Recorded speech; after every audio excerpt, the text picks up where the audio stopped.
Have you ever wondered what it feels like to have a billionaire father? Trust me, it's not the fairy tale you're imagining. My dad is one of the most powerful real estate moguls in New York City. He owns half of Manhattan. He dines with senators. And he believes, truly believes, that money makes him God. He planned my entire life before I could even walk.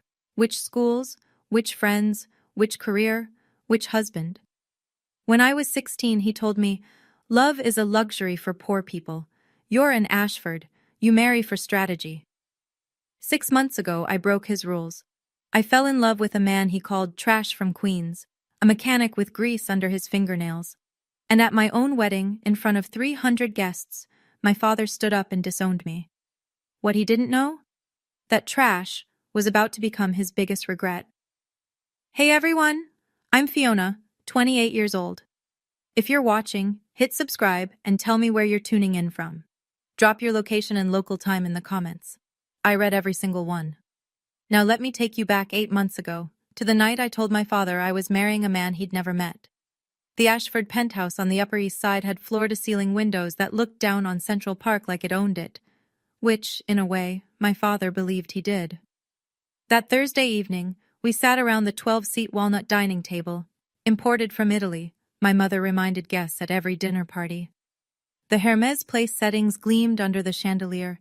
A bottle of 2010 Chateau Margaux breathed on the sideboard, probably worth more than most people's monthly rent. My father, Richard Ashford, sat at the head of the table, his Patek Philippe catching the light every time he raised his wine glass. At 58, he commanded every room he entered. Real estate empire, political connections, a name that opened doors across Manhattan. "I've arranged a meeting for you this Saturday," he said, not looking up from his filet mignon. "Harrison Wells III. His father and I are finalizing the merger. It would be beneficial for you two to get acquainted." I set down my fork. "I can't make Saturday." Now he looked up. "I have someone I want you to meet," I continued, my heart hammering against my ribs. "Someone I've been seeing for 6 months. His name is James, and I—" "Who?" My father's voice cut through the room like a blade. "What family? Wells? Montgomery? Don't tell me it's one of the Hartley boys." "You don't know him." The silence that followed was suffocating. "You've been seeing someone for 6 months," he said slowly. "That I haven't vetted? That I haven't approved?" "I don't need your approval to date someone, Dad." He leaned back, his jaw tight. "In this family, Fiona, love is a luxury. Marriage is strategy. Who is this person who dared approach my daughter without going through me first?" I met James 6 months earlier, on a Tuesday afternoon I was never supposed to have free. I'd escaped a particularly brutal board meeting where my father had criticized my marketing proposal in front of the entire executive team. Adequate, he'd called it. Acceptable for someone still learning. I was 27 with an MBA from Columbia, but in his eyes I was perpetually a child playing dress-up. I found a coffee shop in Brooklyn, the kind with mismatched wooden chairs, a menu written in chalk, and not a single person who recognized the Ashford name. I ordered a black coffee and sat in the corner, trying to remember how to breathe. "Rough day?" I looked up. He was tall, maybe 6'2", with kind brown eyes and calloused hands. He wore a faded flannel shirt with oil stains on the sleeves. His smile was warm, unpolished, real. "That obvious?" I asked. "You've been stirring that coffee for 10 minutes without drinking it." He sat across from me uninvited, and somehow I didn't mind. We talked for 3 hours. He told me he was a mechanic, owned a small auto repair shop in Queens. He asked about my day, my interests, my dreams. Not once did he ask about my family or what my father did. "I don't care what your last name is," he said later, walking me to the subway. "I just want to know what makes you laugh." No one had ever said that to me before. He always paid in cash, thick folds of bills he pulled from a worn leather wallet. He refused to go anywhere too fancy, preferring diners and hole-in-the-wall restaurants where the food was good and pretense was absent. I thought he was being careful with money. I had no idea what he was really hiding. My father didn't wait long. 3 days after I mentioned James's name, I was summoned to his office at Ashford Properties headquarters. The corner suite on the 42nd floor, with its $15 million Basquiat on the wall and its view of the entire financial district, was designed to intimidate. It worked on most people. A manila folder sat on his desk. James Carter, my father read aloud, flipping through pages. Age 32. Owns a one-bedroom apartment in Queens, assessed value under $400,000. Operates a small automotive repair shop, Carter's Custom Garage, with estimated annual revenue under $200,000. No significant assets, no family connections of note, no investments beyond a basic retirement account. He closed the folder and looked at me with something between pity and disgust. This is who you've chosen? A grease monkey from Queens? He's a good man. Good men don't build empires, Fiona. Good men get swallowed by them. He stood, walking to the window. I had the best private investigator in the city dig into this. James Carter. Do you know what he found? Nothing. No debts, no scandals, no skeletons. Just nothing. A completely unremarkable man. Maybe that's exactly what I want. He turned, his eyes cold. You're in Ashford. You don't get to be unremarkable. He doesn't want anything from me, Dad. He doesn't care about the money or the name or any of it. That's what you can't understand. My father laughed, a sharp, bitter sound. Everyone wants something. The only question is when they reveal it. He slid the folder across the desk. End this, now, before you embarrass this family further. I left the folder on his desk and walked out without another word. His investigator found nothing suspicious because James had been careful, very, very careful. James proposed on a Sunday morning. We were in his Queens apartment, small but spotless, filled with morning light streaming through windows he'd cleaned himself. He made me pancakes, burned slightly at the edges, and handed me a velvet box across the kitchen counter. Inside was a ring. Simple, elegant, a diamond on a gold band that caught the light like a tiny star. I know I'm not what your family expected, he said quietly. I know I can't give you penthouses or private jets, but I can give you this. I will never try to control you. I will never make you feel small, and I will spend every day trying to make you happy. I said yes before he finished speaking. That night, I called my mother. 2 months, I told her. We're getting married in 2 months. I wanted you to hear it from me first. The silence stretched so long I thought she'd hung up. You're killing me, Fiona. Her voice cracked with practiced pain. You're absolutely killing me. Do you know what this will do to your father, to our reputation? I'm getting married, Mom, to someone I love. Love? She spat the word like poison.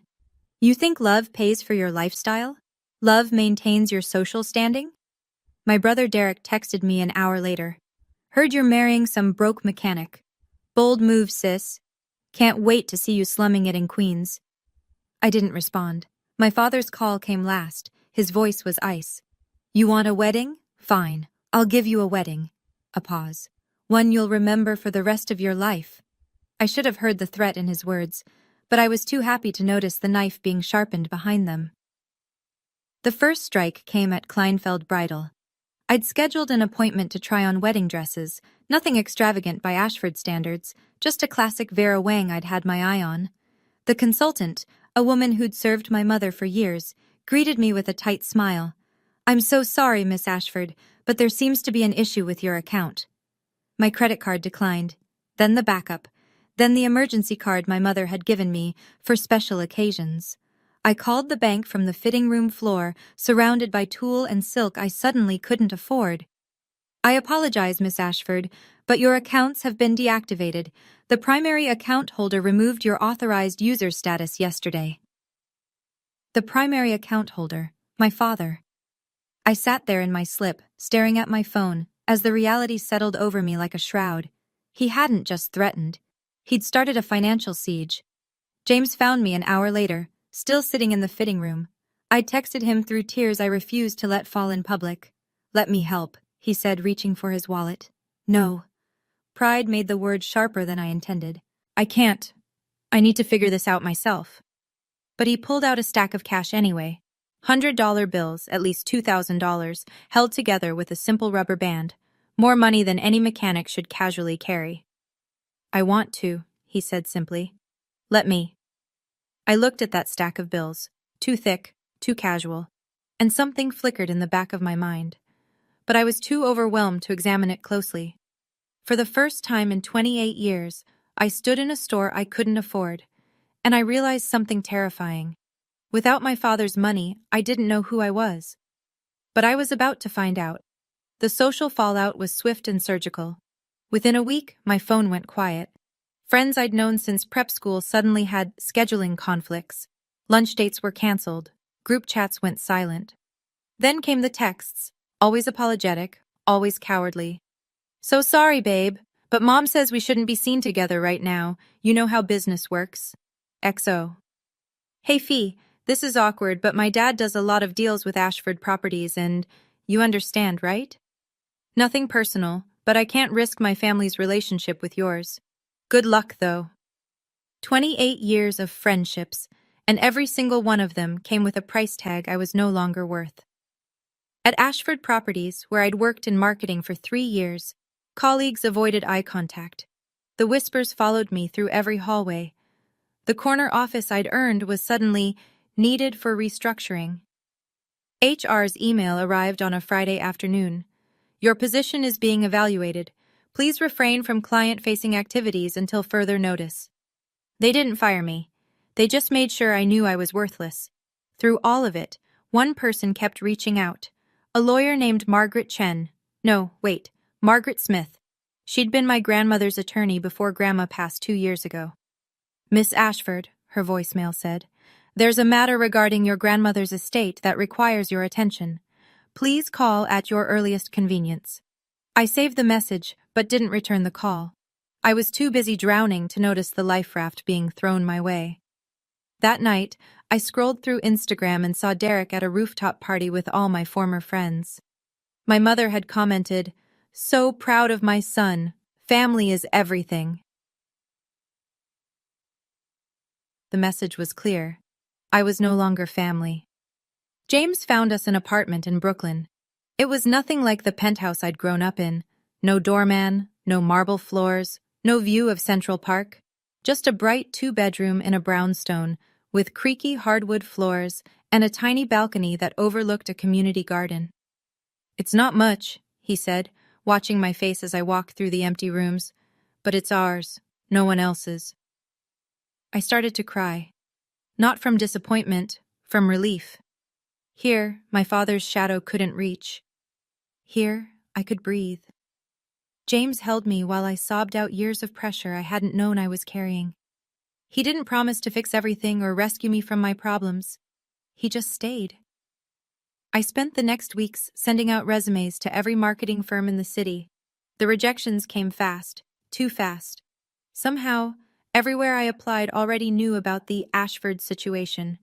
Doors slammed shut before I could even knock. I'll figure something out, I told James over dinner. Takeout containers spread across our second-hand kitchen table. I have to do this myself, he nodded. I know, but I'm here if you need me. That night, I woke at 2 a.m. to find his side of the bed empty. Through the cracked bedroom door, I saw him in the living room, phone pressed to his ear, speaking in hushed, urgent tones. The quarterly projections need adjustment before the board meeting. No, don't push it to Williams. I'll handle the technical review myself.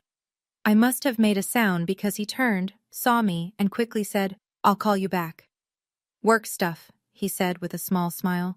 Go back to sleep. I nodded and returned to bed, but I lay awake for hours, wondering when mechanics started having board meetings. 1 week before the wedding, my father appeared at our apartment. I hadn't seen him since I'd walked out of his office. Now he stood in our Brooklyn doorway, his Tom Ford suit as out of place as a diamond in a sandbox, looking at our modest living room like it might be contagious. I'm here to make you an offer, he said, not bothering with greetings. James stood beside me, silent and watchful. My father pulled out a checkbook. $5 million. Cancel the wedding. Come home. We'll pretend this little rebellion never happened. I stared at the blank check in his hand. $5 million. More money than I could earn in a lifetime on my own. Enough to start fresh anywhere in the world. No. $10 million. His pen hovered. Final offer. I'm not for sale, Dad. His face twisted into something ugly. Then you're a fool. And when this marriage fails, because it will, don't come crawling back. You'll have nothing, no inheritance, no trust fund, no shares in the company, no Ashford name to protect you. He stepped closer, his voice dropping to a hiss. You'll be nobody, just like him. He gestured at James with contempt, James who hadn't said a word, who stood with his hands loose at his sides and a strange, cold calm in his eyes. Mr. Ashford, James said quietly, I think you should leave. Oh, the mechanic speaks, my father laughed. Enjoy her while you can, son. When the shine wears off and she realizes what she's given up, she'll resent you for it. I don't think she will. Something passed between them, a look I couldn't quite read. My father's smirk faltered for just a moment. Then he turned and walked out without another word. He'll make the wedding hell, I whispered. James took my hand. Let him try. Our wedding was supposed to be small. James and I had planned an intimate ceremony at a restaurant in Brooklyn. 50 guests, mostly colleagues from my marketing days who'd stayed loyal, and a few of James's friends from the garage. Simple. Meaningful. Ours. We arrived to find 250 extra guests already seated. They filled every corner of the restaurant, spilling out onto the patio, women in Chanel and Oscar de la Renta, men in bespoke suits worth more than our rent. My father's world, uninvited and unapologetic. My mother sat in the front row, dabbing her eyes with a handkerchief. Derek scrolled through his phone, looking bored. And there, at the center of it all, stood my father in a three-piece Brioni suit, a glass of champagne in hand, smiling like he owned the place. Because in every way that mattered to him, he did. Surprise, sweetheart. He kissed my cheek before I could pull away. You didn't think I'd miss my only daughter's wedding, did you? What is this? I demanded. What did you do? I promised you a wedding you'd remember. His smile didn't reach his eyes. Consider this my gift. I looked around at the sea of faces, Manhattan's elite, my father's business partners, society columnists with their phones ready, and realized what he'd done. He'd turned our intimate celebration into a spectacle, a stage, and he was about to be the star. James squeezed my hand. We can leave right now. Say the word. I looked at the guests, at my father's triumphant smile, at the altar we'd chosen together. No. I straightened my shoulders. We're getting married today. Whatever he's planning, we'll face it together. I had no idea how bad it was about to get. My father waited until the ceremony was complete. We'd exchanged vows, James's words simple and sincere, mine thick with emotion. The officiant pronounced us married. For one perfect moment, surrounded by the chaos my father had created, I was happy. Then came the clinking of glass. Richard Ashford rose from his seat, Dom Perignon in hand, and the room fell silent. 300 guests turned to watch him like spectators at an execution. A toast, he announced, his voice carrying across the restaurant. To my daughter and her husband. The pause before husband dripped with contempt. I built everything I have from nothing, he continued, pacing slowly toward the center of the room. Every dollar, every deal, every opportunity, earned through blood and sacrifice, and I dreamed that one day my daughter would marry someone worthy of that legacy. He stopped in front of our table, looking down at James like he was examining something unpleasant on his shoe. Instead, she chose this, a grease monkey from Queens, a parasite with nothing to offer but calloused hands and empty pockets. Gasps rippled through the crowd. Someone laughed nervously. I saw phones rising, recording. So I'm here to make an announcement. My father's voice hardened into steel. From this moment forward, Fiona Ashford is no longer my daughter. She is hereby removed from my will, cut off from her trust fund, and stripped of any claim to Ashford properties. He turned to face the crowd, arms spread wide. Let this be a lesson. When you choose poverty over family, you get exactly what you deserve. He drained his champagne, set the glass on our table, and smiled. Congratulations, sweetheart. You're finally getting everything you asked for. The silence that followed was deafening. James didn't flinch. He rose slowly from his chair, straightening his tie, a simple navy blue, nothing designer, and faced my father with an expression I'd never seen before, calm, controlled, almost amused. Thank you for coming, Mr. Ashford, he said, his voice steady and clear. "And thank you for your blessing." My father snorted. "Blessing? I just told you you're getting nothing." "I heard you." James stepped forward until they were face to face. "And I want you to know, we don't need it." "You don't need it," Richard laughed, harsh and mocking. "You own a garage worth less than my watch. You live in a shoebox apartment. What exactly do you have to offer my daughter?" James smiled, a small, private smile that sent a chill down my spine and my father's. "Something more important than money, Mr. Ashford. I have her." Somewhere in the crowd, an older man stood up, silver-haired, distinguished, wearing a suit that even I could tell was quietly expensive. He watched the exchange with sharp eyes and the hint of a smile. I'd seen him earlier among James's guests, but hadn't thought to ask who he was. My father glanced at the man, then back at James, and for just a moment, something flickered across his face. Uncertainty, maybe. The sense that he was missing something. "Enjoy your poverty," my father spat. "When she's tired of struggling, when she realizes what she's thrown away, and she will, don't say I didn't warn you." "Real wealth isn't measured in bank accounts, Mr. Ashford." James's voice dropped. "Meant only for us. But you'll understand that soon enough." My father laughed again, but it sounded hollow. He had no idea how prophetic those words would prove to be. My father had just finished his performance. Now it was my turn. I took James's hand and turned to face 300 people who expected me to crumble. The socialites in their designer gowns, the businessmen calculating my fall, the society reporters already crafting their headlines. They were all waiting for tears, for begging, for surrender. They didn't know me at all. "My father believes money is everything," I said, my voice carrying across the sudden silence. "He believes love is a transaction, family is a business arrangement, and people are either useful or worthless." I looked at my mother, who couldn't meet my eyes, at Derek still scrolling his phone, at the crowd of strangers who'd come to watch my humiliation like it was entertainment. I used to believe it too. I spent 28 years trying to be valuable in his eyes, the right school, the right degree, the right clothes, the right smile. And you know what I got? Adequate. Acceptable. Never good enough. My father's jaw tightened, but he said nothing. Today, I chose something different. I chose to be loved for who I am, not what I'm worth. I squeezed James's hand. And if that cost me everything I was supposed to inherit, then it wasn't mine to begin with. I turned to the remaining guests, some looking uncomfortable, others moved. "If anyone here came to watch a tragedy, I'm sorry to disappoint you. This is a celebration. If you want to leave, the door is right there. But if you want to stay and actually celebrate with us..." I smiled. "Welcome to our wedding." About 30 people gathered their things and left, but nearly 270 stayed, including some of my father's own guests. He hadn't expected that.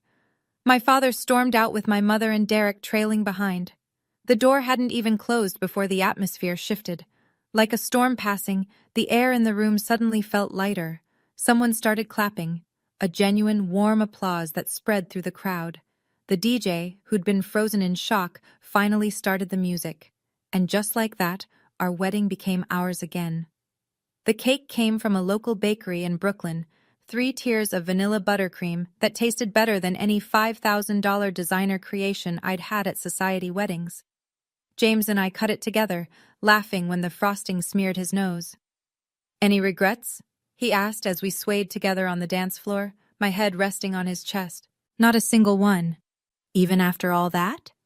I pulled back to look at him, this man who'd stood beside me while my father tried to tear us apart, who'd never raised his voice or lost his composure. "Especially after all that." I touched his face. "You didn't even flinch." Something passed behind his eyes. A shadow, a secret. "I've faced worse than your father." "What does that mean?" He kissed my forehead instead of answering. "Someday, I'll tell you everything. I promise." The night ended with dancing and laughter, and a feeling of lightness I hadn't experienced in years. Our guests, the real ones, the ones who stayed, surrounded us with genuine joy. But as James held me close during the last dance, I couldn't shake the feeling that there was something he wasn't telling me. The mysterious older man from earlier had congratulated James with a knowing handshake before leaving.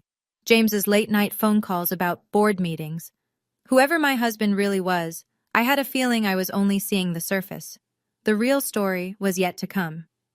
Now, before I continue, I want to pause here and talk to you directly.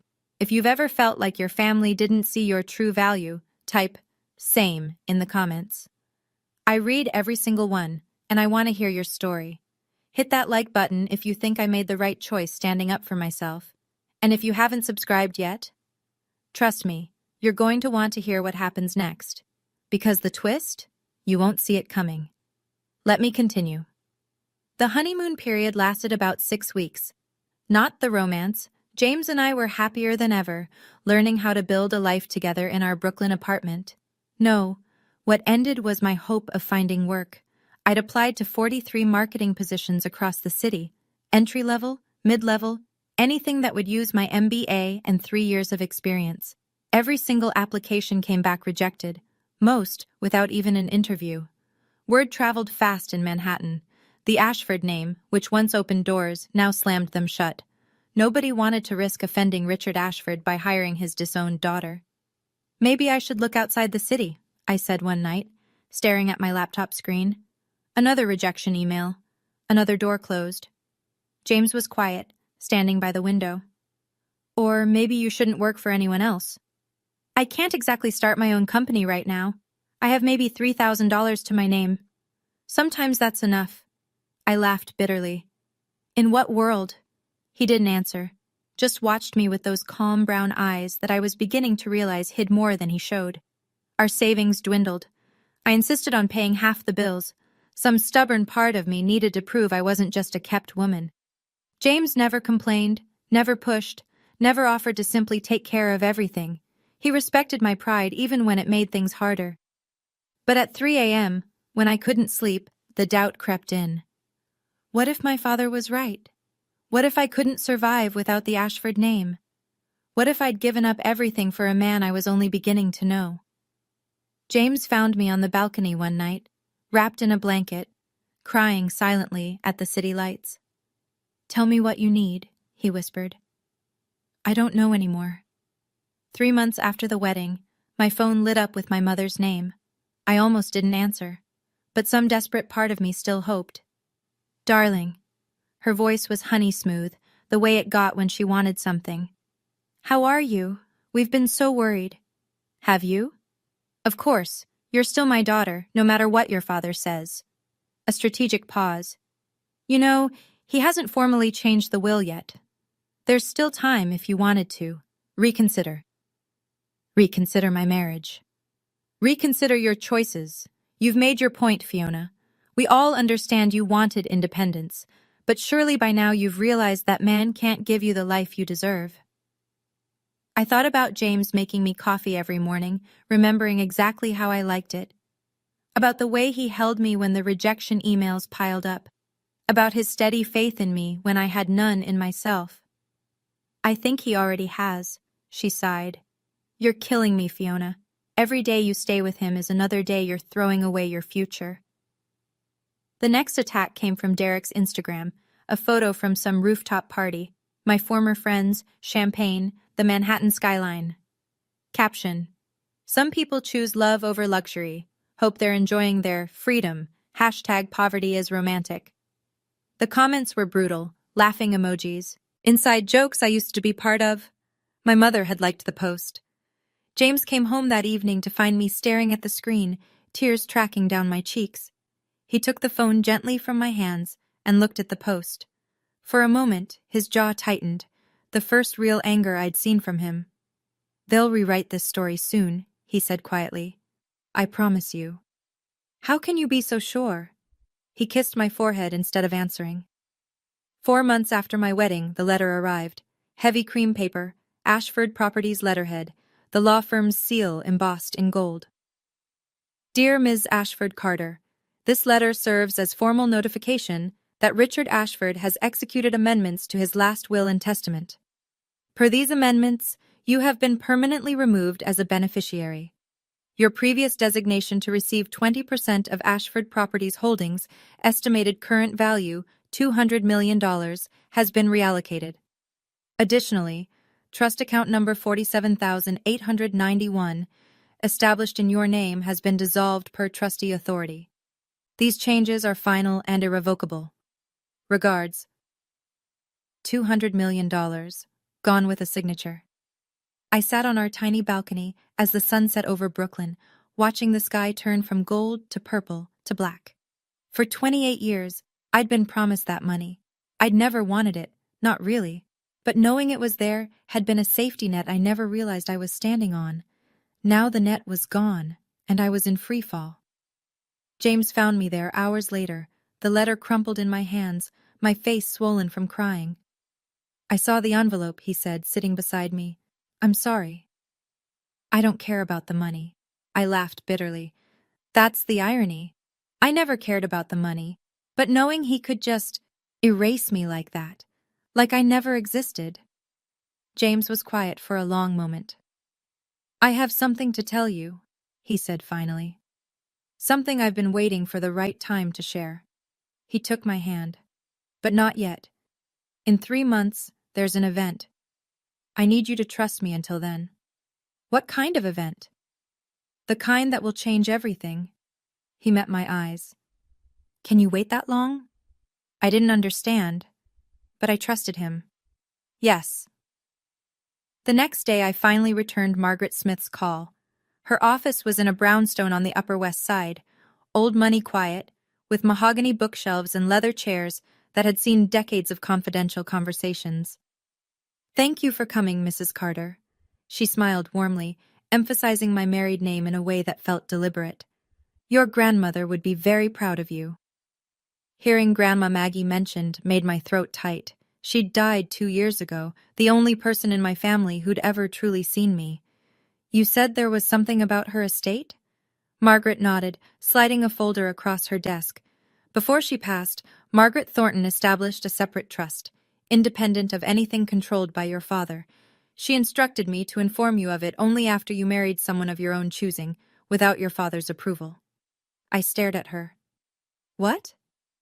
She knew, Fiona. She knew exactly what kind of man her son-in-law was, and she wanted to ensure you had options. Margaret opened the folder.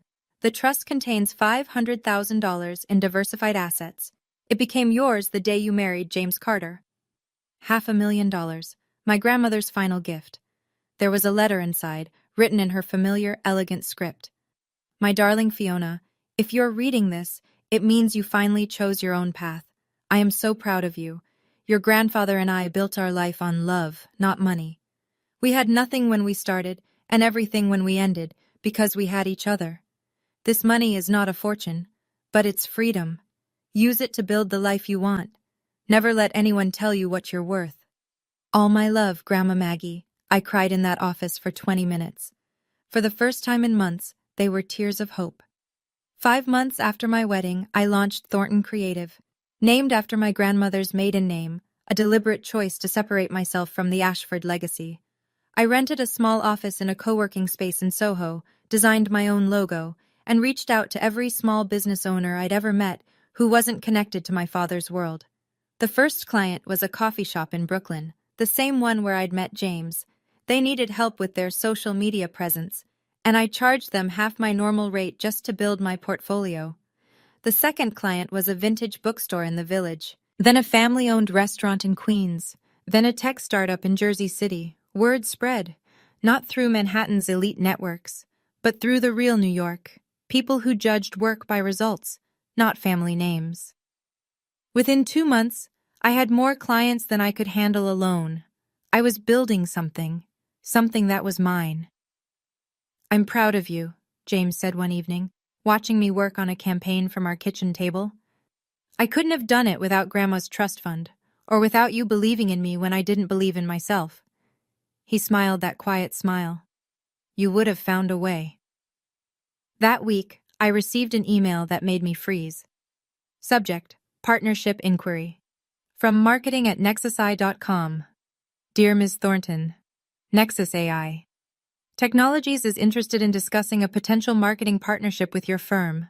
We are impressed by your work with emerging businesses and believe your approach aligns with our brand values. Please contact us at your earliest convenience. Best regards, Nexus AI Marketing Division. I'd never heard of Nexus AI, but a quick Google search showed they were one of the fastest growing tech companies in the country.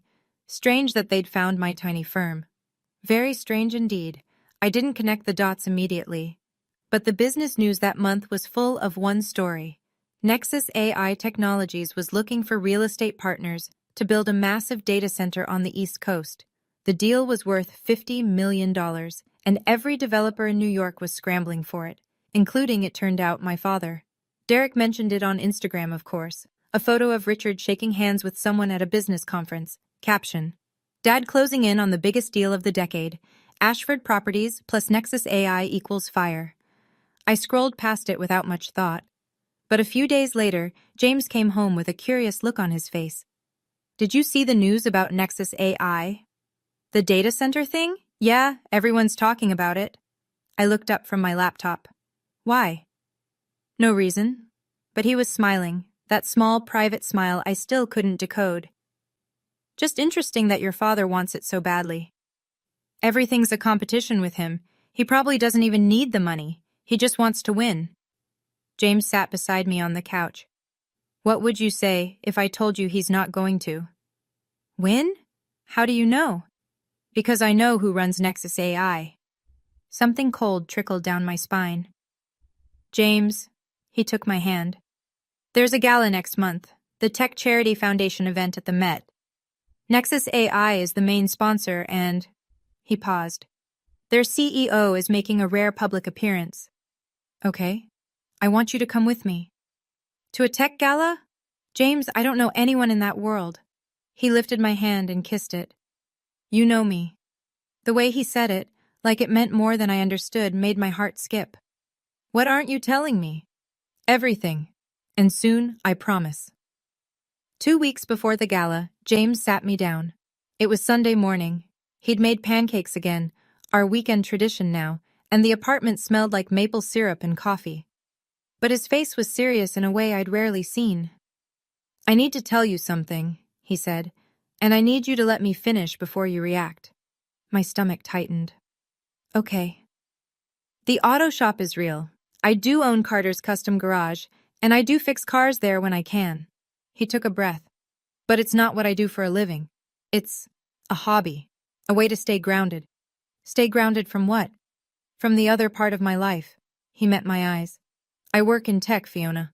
I'm not just a mechanic. I'm significantly involved in the industry. I stared at him. What does significantly involved mean? It means I'm not poor. Not even close. He ran a hand through his hair. Nervous, I realized. I'd never seen him nervous. I've been hiding the truth because I needed to know that someone could love me for who I am, not for what I have. James, you're scaring me. Just tell me. Not yet. Not completely. I want you to see it for yourself, at the gala.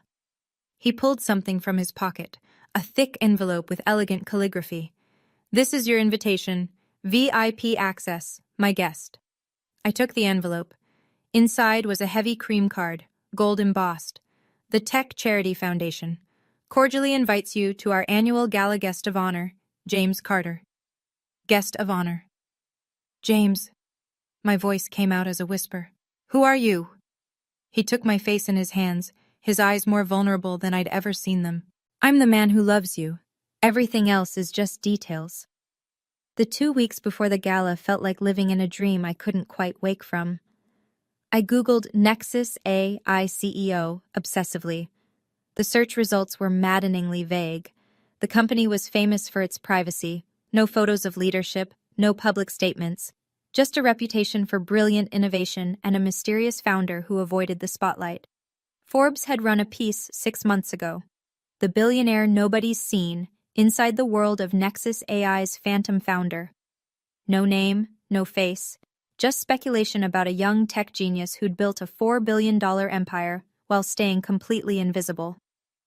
I thought about James, his late-night phone calls about board meetings, the technical jargon I'd overheard, the casual stacks of cash, the mysterious older man at our wedding who'd looked at James with something like respect or deference. The pieces were all there. I'd just been too close to see the picture.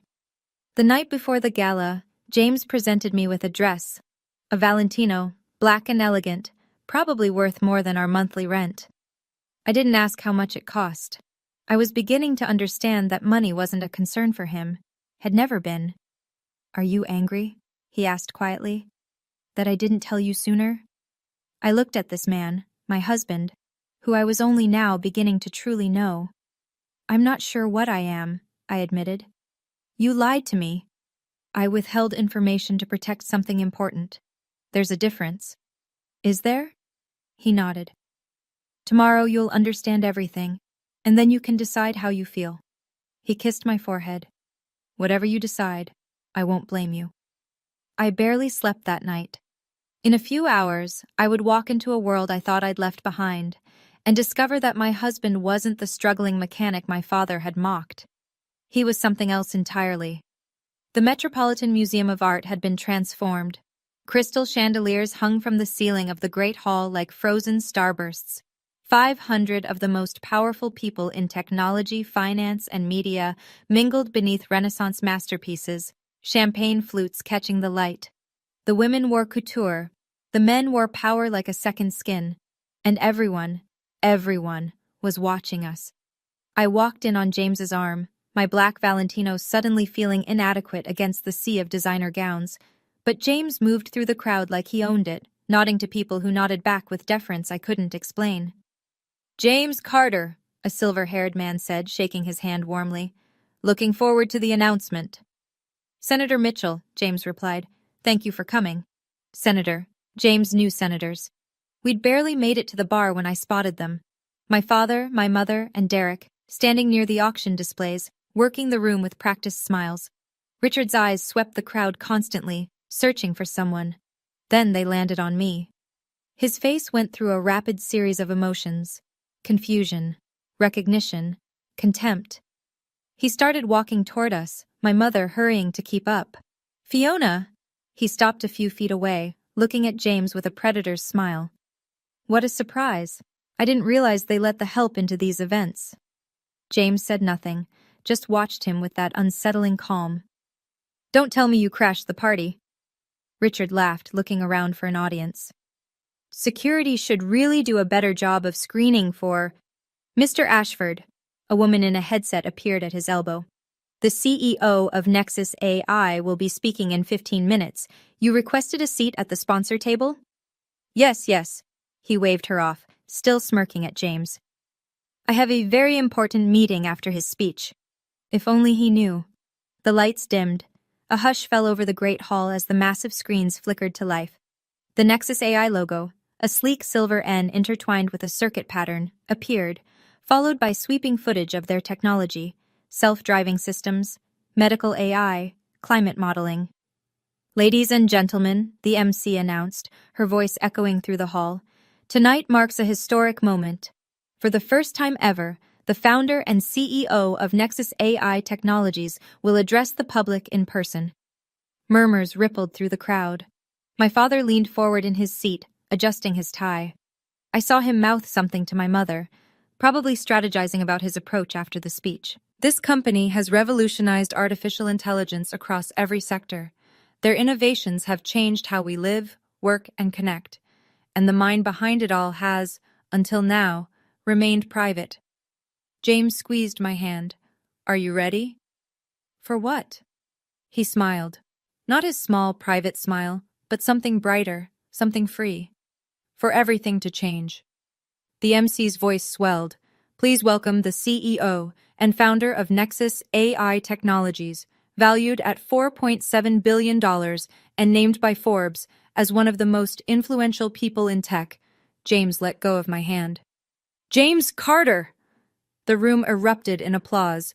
My father's champagne glass froze halfway to his lips. My mother's mouth fell open, and James, my James, the mechanic from Queens, the man my father had called trash, walked onto that stage like he'd been born there. The screens behind him lit up with his name, his face, his title, James Carter, CEO and founder, Nexus AI Technologies. I looked at my father. His face had gone white, completely, utterly white. And for the first time in my life, I saw Richard Ashford at a loss for words. James spoke for 20 minutes. He talked about innovation, responsibility, and the future of technology. He was brilliant, articulate, passionate, and magnetic in a way I'd only glimpsed in private moments. The audience hung on every word. I barely heard any of it. I was too busy watching my father. Richard Ashford sat frozen in his seat, staring at the stage like he was watching a ghost. The color had drained from his face and never returned. My mother kept touching his arm, whispering urgently, but he didn't respond. Derek had stopped pretending to be bored and was now openly gaping. When James finished his speech, the standing ovation was thunderous. 500 of the most powerful people in America were on their feet, applauding the man my father had called a grease monkey. James found my eyes in the crowd and smiled, just for me. The reception afterward was chaos. Everyone wanted to meet the mysterious CEO who'd finally emerged. Investors, politicians, media moguls, they swarmed him like moths to flame. But James had one destination first. He walked directly to where my father still sat, seemingly unable to stand. I followed, my heart pounding. "Mr. Ashford." James's voice was pleasant, professional. "I believe you wanted to discuss a business partnership." My father looked up. His mouth opened and closed several times. "You," his voice came out strangled, "you're the CEO of the company you've been pursuing for 2 years." James pulled out a business card. Simple, elegant, undeniable. "James Carter, Nexus AI. Perhaps you've heard of us." Richard's hands shook as he took the card. Forbes later confirmed what everyone in that room was calculating. James Carter was worth $4.7 billion. My husband was richer than my father by a factor of 2. The mechanic was a billionaire. My father recovered faster than I expected. Within seconds, his shock transformed into a businessman's smile, the same one he used when closing deals, when pretending to like people he'd later destroy. "James." He stood, extending his hand like they were old friends. "I had no idea. This is wonderful news. I always told Fiona she had excellent taste." The lie was so blatant I almost laughed. James didn't take his hand. "You told me I was trash, Mr. Ashford." His voice remained perfectly pleasant. "You called me a parasite, a grease monkey. You said I had nothing to offer your daughter." You have to understand, I didn't know. Whether I fixed cars or ran companies, I was the same person.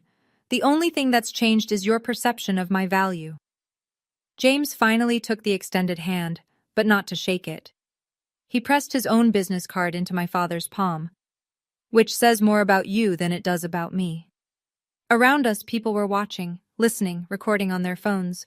My father's smile strained. "Let's discuss this privately.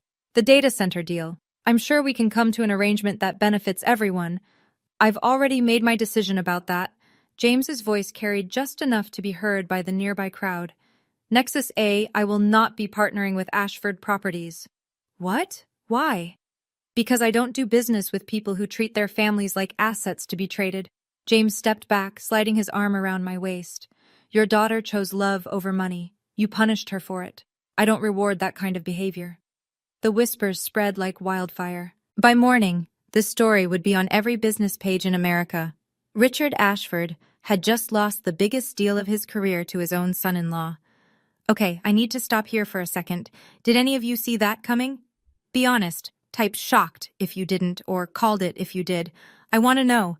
And if you've ever had someone underestimate you based on appearances, you're not alone. That's the lesson, isn't it? Never judge a book by its cover. Subscribe if you haven't already, and turn on notifications. Because what happened next? That's where it gets really good. Back to the story.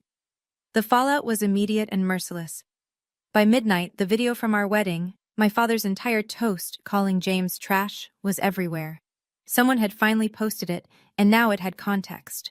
The man Richard Ashford had publicly humiliated was worth $4.7 billion. The headlines wrote themselves. "Real estate tycoon mocks son-in-law at wedding. Turns out he's a tech billionaire."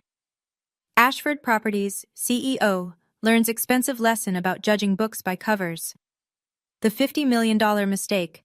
How one father's pride cost his company everything. Within a week, two of my father's other business partners announced they were reviewing their arrangements. One major investor pulled out of a development project, citing concerns about judgment and leadership. The social media comments were brutal. Every business forum, every society blog, every corner of the internet was laughing at Richard Ashford. But the sweetest twist came from Derek. My brother, my Instagram-mocking, champagne-toasting brother, showed up at our apartment 3 days after the gala. He actually rang the doorbell like a civilized person. "James!" He shifted uncomfortably in our living room. "Look, I wanted to apologize for the things I said, the Instagram posts. It was immature, and You wanted to apologize," James said calmly, "or you wanted access." Derek's face reddened. "Come on, man. We're family now. Think about the partnerships we could create. Ashford Properties and Nexus AI, working together. The same Ashford Properties that disowned my wife?" James stood. "The same family that cut her off and mocked her for marrying me?" He opened our front door. "You made your choice 6 months ago, Derek. We're not family. We're just people who share a relative." The door closed. Derek left. Some people only apologize when they want something. James understood that better than anyone. My mother called 3 times before I answered. "Fiona, darling." Her voice was thick with tears. Real or manufactured, I couldn't tell anymore. "You have to understand, I always supported you. I wanted to speak up at the wedding, but your father, you know how he is." "You didn't say a word, Mom." "I was afraid. You know what he's like when he's angry. I had to protect myself." "You had to protect yourself." I let the words hang. "What about protecting me?" Silence. "I have something," I said quietly. "Something Grandma's lawyer gave me. A letter that was supposed to stay sealed." I heard her sharp intake of breath. "Grandma's lawyer found an email in the estate files, Mom, an email you sent to Dad 2 days before my wedding." I pulled up the screenshot on my phone, the one Margaret Smith had reluctantly shared when I asked about family communications around that time. "You wrote, 'Richard is right. She needs to learn. Let her struggle for a few months without money. She'll come crawling back and marry Harrison like she should have.'" The silence stretched so long I thought she'd hung up. "That was taken out of context." "Was it?" My voice was steady now. "You didn't defend me, Mom. You helped plan my punishment. You stood there while Dad humiliated me, and you were part of it the whole time. Fiona, I'm not angry." And I realized, saying it, that it was true. "I'm just done. If you want to be part of my life, really part of it, you'll have to earn it, through actions, not words." "What does that mean?" "It means I'll call you when I'm ready. Please don't call me again until then." I hung up before she could respond. Some boundaries need to be built with silence. My father came alone. No driver, no entourage, no Tom Ford armor. Just a tired man in wrinkled clothes, standing in our Brooklyn doorway with something I'd never seen before on his face: humility. "May I come in?" I stepped aside. James stood by the window, watching but not interfering. My father looked around our modest apartment. The second-hand furniture, the small kitchen, the photos from our wedding on the wall. And for once, he didn't seem to be calculating its value.